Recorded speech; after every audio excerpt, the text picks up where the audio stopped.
You're listening to Co-op Radio, KVRX HD3 Austin, streaming at koop.org.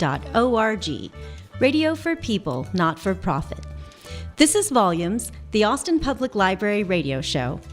I'm Kanya Lyons. Each week on our show, we go beyond the stacks and get to know the people and the programs that make the library a hub of learning, technology, and inspiration for our community. And thanks to the kind folks of Writing on the Air for telling their listeners about our show. As they mentioned, today we're going to have a conversation with Patrick Owens, who works for Facility Services. Welcome, Patrick. Pleasure to be here. Thanks for coming down. So before we get into the nitty-gritty of your job, tell me a little bit about yourself. Where do you hail from? I was born in the Bay Area in California, but moved here as fast as I could and moved to Katy, Texas, right outside of Houston. And then about 5 years ago, I came here to Austin. Oh, cool. What brought you to Austin? I really enjoy the city. I used to visit here all the time when I would visit friends, just love the atmosphere of it. And I just told myself one day, whenever I'm ready to settle down, I'm going to come move here. And that's what I did. Awesome. 5 years. That's just enough time to really get to feel the city. So like what are your favorite things about the city? I really like the fact that there is always something going on, and if you're bored, it's kind of your own fault. So you could find something like Eeyore's birthday or the book festival or just anything going on. So I'm never bored here. I'm always having a good time. There's just a fun atmosphere everywhere you go. The weather's great. So it's just a fun city to be in. I couldn't agree with you more.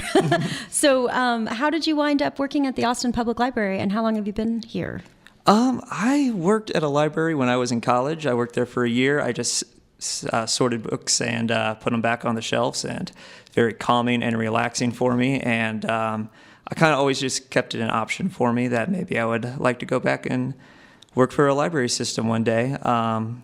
So about 4 years ago, I just kind of just kept applying for jobs, and I saw Austin Public Library was needing some people, so I applied, and thankfully, I was hired. Cool deal.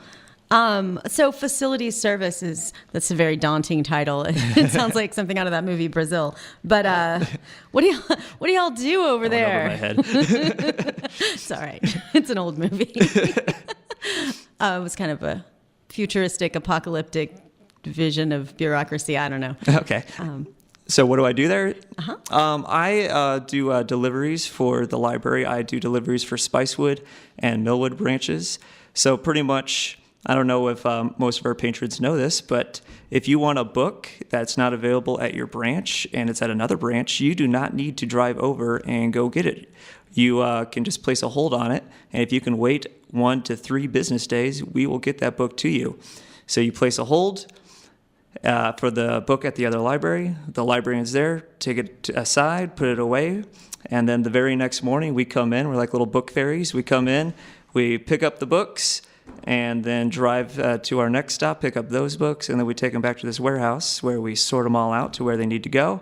And the next day, again in the morning before anyone's there, we put the books back, and they're ready for you to get. We also pick up books for recycled reads, so libraries constantly have to be weeding out some of their materials. So we don't need 20 copies of Harry Potter anymore in every branch, so we take out some of those materials that aren't needed anymore, and we take recycled reads, which we can then sell to the public. And that's super sustainable. Yes, very. I like to think our job is pretty good for the community because we have 6 guys, that's our fleet of people, 6 guys going from branch to branch doing this, which saves, I would say we probably get 3,000 books a day, books, DVDs, audiobooks a day that we're sorting and bringing out to other places. So that's 3,000 trips, maybe, that we're saving. And we're doing them in the beginning of the day in the morning time, so we're not adding to traffic. We're just making it easier on everybody, I think. That's pretty awesome. Well, we're going to get a little more detailed into that after a very short break. We're going to hear some announcements from some of our favorite librarians about some events that are happening throughout town at the Austin Public Library. My name is Blair Parsons, and I am a reference librarian at the Falk Central Library. As part of Austin's Money Smart Week, the St. John Branch Library will host an Own Your Own Home workshop Thursday afternoon, April 27th. The workshop will discuss the home buying process, differences between renting and owning, and highlight how the Texas State Affordable Housing Corporation can help. The workshop is in partnership with Financial Fitness Greater Austin and begins at 1:30 Thursday, April 27th at the St. John Branch Library. The library's final spring trivia challenge will be at the Falk Central Library Sunday, April 30th at 3 o'clock. There will be 8 rounds of 8 questions with fill-in-the-blank audio and visual rounds. Bonus rounds will focus on Austin history and culture. The last trivia challenge this spring will be at the Falk Central Library Sunday, April 30th at 3 o'clock, and snacks will be provided. Hey there, Austin. Teen Program Specialist Michael Harley from the downtown Falk Central Library here with a rundown of children's and teen events happening across the Austin Public Library system this week. Worlds are building at Minecraft Club, where laptops will be available to log into a virtual world filled with adventures and endless possibilities. The Twin Oaks branch will host first on Thursday, April 27th at 4:30 p.m., with another meetup at the Housen branch on Wednesday, May 3rd at 4:30 p.m. Minecraft Club is recommended for ages 7 and up. Aloha Mora! See what I did there? I just unlocked the way to the Hogwarts training camp at the Yarborough branch on Thursday, April 27th at 5 p.m. The final session of the series celebrates magical creatures that would definitely be a favorite of Newt Scamander. This program is recommended for ages 7 and up. On Friday, April 28th at 5:30 p.m., the Southeast branch is open after hours for Dia de los Niños y Libros. Live performances, activities, games, and crafts will feature for an evening celebrating families and books. On Saturday, April 29th, from 1 p.m. to 4 p.m., the Terrasses branch hosts Made with Code. Google Fiber will be on hand, giving participants a glimpse into the world of coding with games and activities, including virtual reality testing with Google Cardboard. Also on Saturday, April 29th at 2 p.m., the University Hills branch will be one with the Force for a showing of Star Wars The Force Awakens, part of their weekly Saturday movie matinee series. Star Wars The Force Awakens is rated PG-13. On Tuesday, May 2nd at 5 p.m., the Manchac Road branch pulls out the needle and thread for their monthly Sew Happy program, where participants can practice their sewing skills with a fun and easy felt craft. This program is recommended for ages 10 and up. And for the board game enthusiasts, Tabletop Tuesday is, not surprisingly, on Tuesday, May 2nd from 5:30 p.m. to 7:30 p.m. at my home base, the Falk Central Library. A huge selection of board games are available to play, including classic favorites, Jenga, Battleship, Monopoly, and more. The Austin Public Library also hosts a variety of story times for families of all ages throughout the week at all of our locations. Story times are always packed full of silly songs, fun activities, and most importantly, great books to help kids and their families grow together. For more information on when and where story times are happening, or if you need a refresh on any of the other events from our calendar, more details for these and additional library programs can be found at library.austintexas.gov/events. Austin Book Arts Center is a new nonprofit teaching book arts to promote literacy. Our classes include bookbinding, letterpress printing, calligraphy, book repair, and decorative papermaking. More info at atxbookarts.org.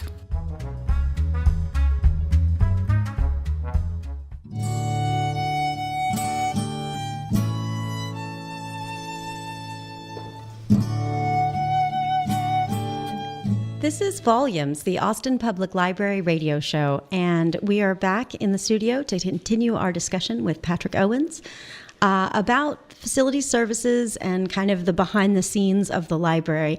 And before the break, Patrick was telling us about the hold system, and I just wanted to mention it again because I use it all the time. From home, I'll just find a book or a CD or whatever thing that I'm looking for on the library's catalog.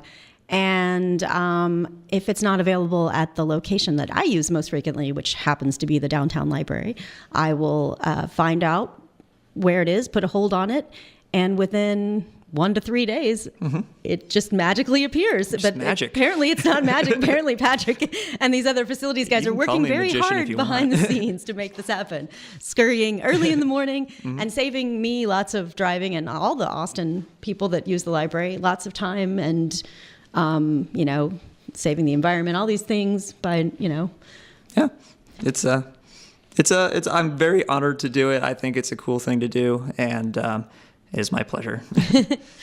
Well, it's a really cool thing, and I think it's one of the people's favorite things about the library. As far as, I don't know, in the time that I've worked here, that I get a lot of feedback from customers in general that that's something they really like. But that's just one of many green things that we do at the library. I mean, we have to acknowledge the fact that anytime you use the library, you're doing something sustainable because it's a shared resource, meaning instead of everyone buying the same thing, the library, you just borrow what you need from the library and then you bring it back when you're done. And then other people get to use it too, which I love. But then there's also Unbound. Tell me a little bit about Unbound. Unbound is an outreach tool that we have. It is a giant tricycle that transforms into a mobile library whenever we're ready to park it. So what we do is we bike Unbound over to events like this past Saturday.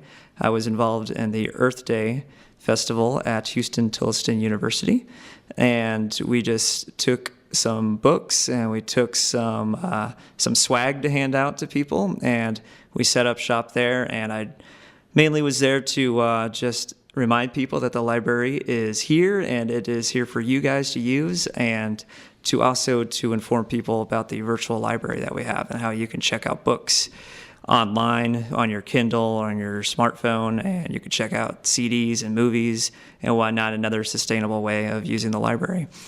So we've taken that to Earth Day, movies in the park, farmers markets, just a lot of different places. And I think the first day we actually just rode it around town and stopped wherever we could and just showed people what it was and how we're trying to not just be a brick and mortar kind of foundation. We're trying to be over the whole city, wherever people are, we want to get to them. Absolutely. Like the pop-up library concept. I think people are always surprised when they stumble upon the library out of context, and they're like, "Oh, wow, I need to go back in." Never thought about that. Yeah, it's a nice little reminder. And you said that you're involved, apart from the human-powered mobile library that is Unbound, you're involved with the Bookmobile. Yes. Tell me about that. That is a new device we have. We got it about a year ago and still kind of working out how to best use it. It's been used for the Millwood Library. It was closed for renovations a while ago, and it was parked in the parking lot there, and it was a temporary library for about a month there, and it's been used at a few other outreach events. This past Saturday was used at an event that I hear went really well. People see it, and they just have to go inside it and see what all this is about. It kind of catches people off guard, as you said. And a lot of people just have like this flashback to yesteryear when they remember a bookmobile coming along to their neighborhood like once a week or once every 2 weeks, and just kind of reminds them of the childhood, I guess. And it seems to make people happy. Haven't had anybody angry to see the bookmobile. Everybody seems pretty happy to see it. And so, like, what kinds of items do y'all have? Like, is it like a little mini collection of? It is a mini collection. I don't have a number given, but I would guess there's probably 500, 700 items in there. DVDs, CDs, but mostly books because we're the library. But a lot of items in there that people can check out. It is a mobile branch, so people can go check out how they would any other branch.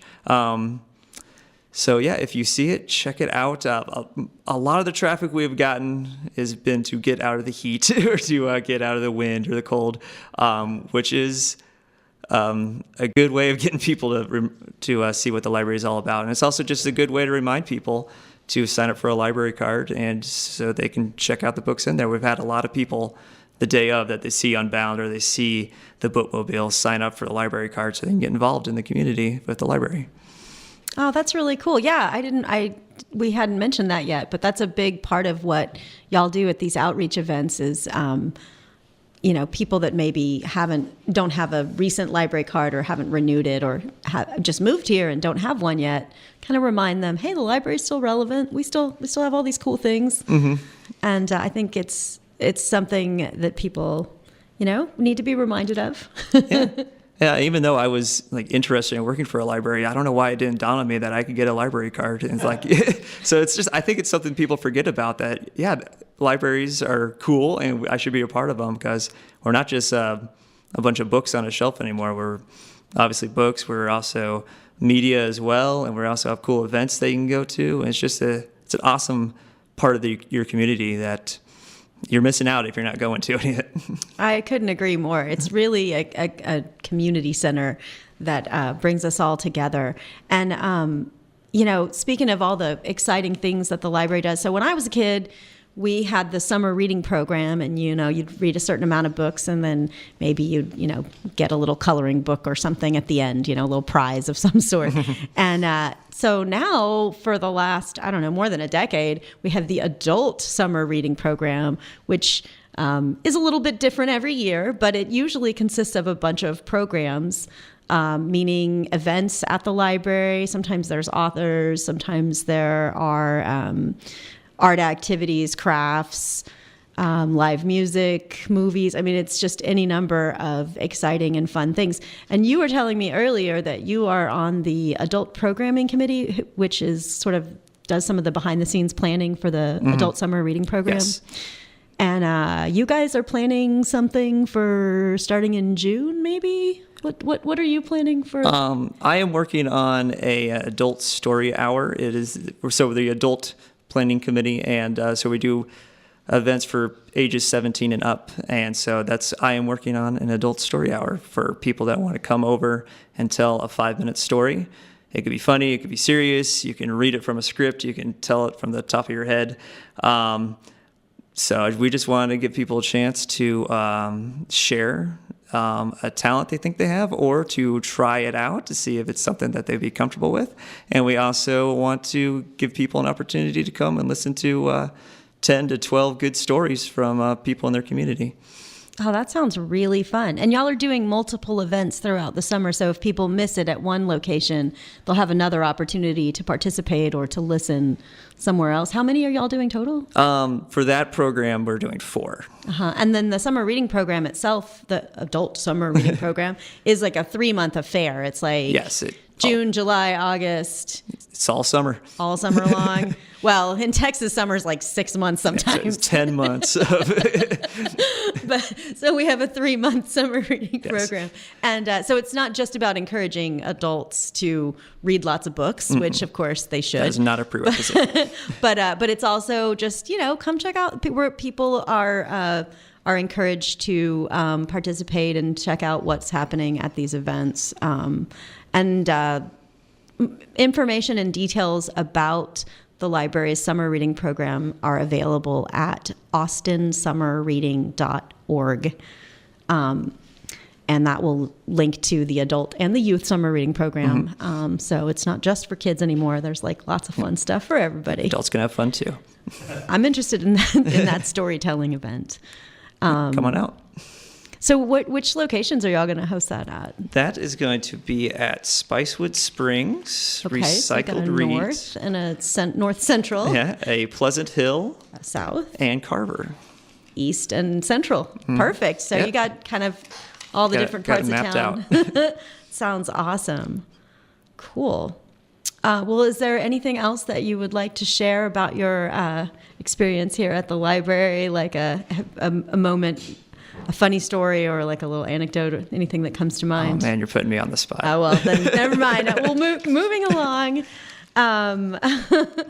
So facilities services is not just the people that do the deliveries like what you do. It's a much broader, so it's a big umbrella for all of the library's facilities. So it oversees the items that are purchased for the library, like furniture and renovations, like you mentioned, the Millwood renovation. Facility Services oversees the renovations.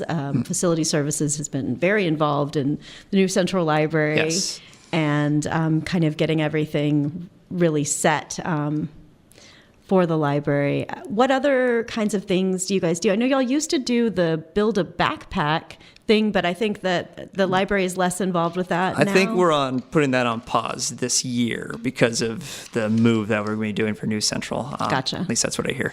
But yeah, we're involved in that each year. We help out with the Build a Backpack, where people donate a lot of school supplies and backpacks, and then we have to assembly line put them together, and then we hook them up around City Hall. They're on all the banisters and all the rails around City Hall, just hundreds of them hanging there, just kind of to show off just how good we did this year. And then one day a year we have to go over and unclip them and then put them into some hampers and then load them up back to the warehouse, where then we distribute them to high schools and junior highs and elementary schools and get them out to the children that need them.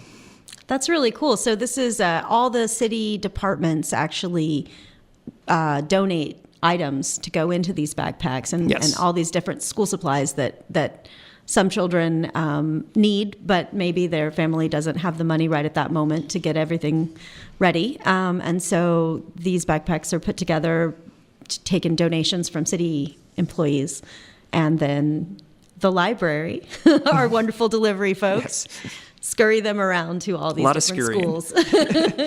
Well, I know it's a lot of work when y'all do that. That's a pretty cool thing. Well, I think that we're getting to the end of this discussion here. Oh, man. Is there anything else that you would like to share about your experiences here at the library, or any of the exciting things that you get to work on? I just would like to say that the library is a place that I enjoy going to work because it's a good thing to be a part of this city and just to be part of its epicenter, its nucleus, just to be a part of what makes people happy and what people enjoy being a part of. So most people, when I say that I work for the library, they are very interested and want to know exactly what I do and if I enjoy it and whatnot like that. So not many people, I think, have jobs like that where people really just want to know what all it encompasses in your work and what your day-to-day life is like. So at least I don't think people are faking that. I think people are interested in knowing, because everybody seems to really enjoy the library and really thinks that the Austin Public Library is doing a pretty good job, because everybody just tells me. So that's fun. It's fun to be liked and not to be, you know what I'm saying. It's definitely a feel-good place to work. We know that we're helping people, and people are crossing the digital divide, and people are sharing resources, and we're doing it all pretty sustainably. So yeah, it's a pretty good feeling to work for the library, I have to say. I agree with you on that. Thank you so much, Patrick. You've been a really pleasant guest, and I appreciate you sharing a little bit about what you do for the library. My pleasure. And we appreciate all that scurrying around. So we are going to take a little break, and then we will come back, and then we'll you're listening to Co-op Radio, KVRX HD3 Austin, streaming at koop.org, radio for people, not for profit. You're listening to Volumes, the Austin Public Library radio show. On Co-op 91.7 FM, Hornsby, Austin, radio for people, not for profit.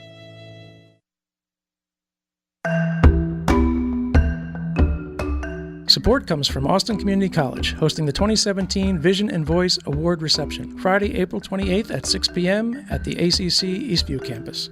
Learn more about this AISD poetry initiative at visionandvoice.org. Welcome back to Volumes, the Austin Public Library radio show. And we are coming up towards the end of National Poetry Month. For the entire month of April, the library has been sharing the work of a local poet on our Facebook page each day at noon. And the library actually recorded all of these videos. These are original performances, and they're available on the library's YouTube page. And again, they're being shared to Facebook. And it was a really, really incredible experience to work with all of these creative people and kind of have them bare their soul in front of a couple of strangers with camera equipment. But it's really moving to see what a vibrant, creative community we have. And actually, there were 2 poets who drove all the way from San Antonio to record their poem and share it with the community. So it was a really, really moving experience and very feel good. And I have to admit, one of the poets actually made me cry. The poem was so moving. And this poem that we are about to listen to is from those recordings that I just described to you. This is a poet named Jeff Dahlgren, and this is a really incredible poem. It's called "Can I Read You My New Poem?" Hello, my name is Jeff Dahlgren. I'm going to read you 2 poems from my Landmark series. Can I Read You My New Poem? By Jeff Dahlgren. Sat on the floor, having lost patience, linoleum, and pattern of cloth. 15th century mediums reprinted on her dress, studied and having lost patience. Glass high heels and awareness of technology. Gravel embedded in shifted auras. Culturally hybrid landmarks in her memory, circling the hurricanes. Putting fellow inmates on pedestals. We are her red wine, vaguely, filled with doubt and a cell phone. A glacier mop, back off a swath across. The solidarity, the hectic, interconnected wreckage. With caterpillar and ladybugs coming out from under the refrigerator. Ordinary stardust from unshaven legs. A printout of 3 maps. Transparent replicas of new contact lenses. Part 2, Landmark series, library reading. I'm watching the silence of a painting in my headphones. Something about auras and meaning. I don't want to stare at you ironically. This is a place and time when it happened. Crying for the timelessly unpopular. Does not encompass the dead, unrecorded, voice to text. Landmarks keep us from turning in. Circles, prisms of weakest. Not asking you to act like you have an answer to the problem. The ability to tell me about pain, slow me down. A series of questions to ask myself in headphones about galvanized grotesques and idle labor causes and hip exploitation and empty digital catharsis, glutens, and unscripted responsiveness. Thank you. You have been listening to a poem written and read by local poet Jeff Dahlgren. And I think my favorite line was, "Slow me down." Very great performance. For the month of April, the library has been sharing a poem a day on our Facebook page at noon. And that will continue through to the end of the month. Thanks to Patrick Owens for joining us in the studio today. We had a lovely discussion about facility services and how your books get from point A to point B. Next week, we're going to have Jeffrey Melkerson, Brianna Garza, and Jenna White on the show, and they're going to talk about the Pleasant Hill Branch's Antique Roadshow program. It's exciting, y'all. Additional information about the Austin Public Library can be found at library.austintexas.gov. Thanks. Thanks for listening to Volumes, the Austin Public Library radio show. Details at library.austintexas.gov/volumes. Want to give a special thanks to our audio engineer, DJ Harris, and our volunteer production assistant, Sev Corson. And thanks to the musicians who composed and performed our original theme song: Andrew Noble on violin, Kirk Duvall on guitar, and APL's very own Mike Wheat on percussion. Volumes, the Austin Public Library radio show, airs Wednesdays at 7 p.m. on KOOP.org Community Radio.